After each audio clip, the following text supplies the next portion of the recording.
So here's a thought you might not have heard before, at least, not quite like this.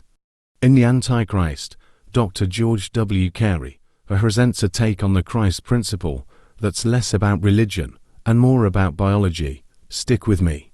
Carey's idea is that inside each of us, specifically within our brains, there's something he calls a sacred secretion, a literal, physical substance that's created in the brain. He even calls it the Christ oil. And here's where things get interesting.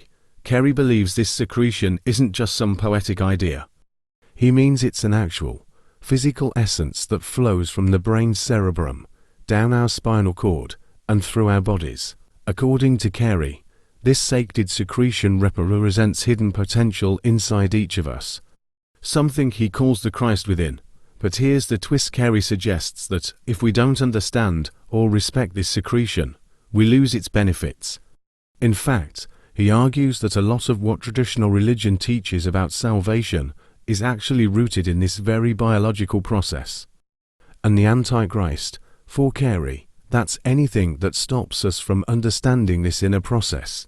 It's the ignorance of our own potential to transform. So, what do we do with this Christ oil? This is where Carey's ideas really take off.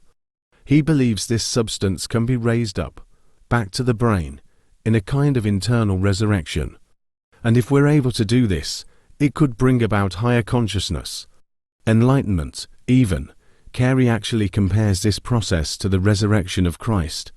Think of it as an ancient inner roadmap, a way to reach our highest selves. At its core, Carey's message is about looking inward. He's suggesting that salvation, or enlightenment, isn't found by looking up at the sky or praying to some distant power.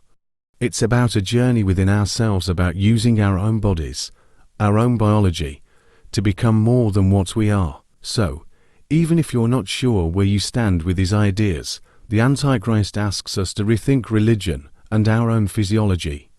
And whether you see this as science or spirituality or somewhere in between, it's a mind-bending way to think about what it really means to be human.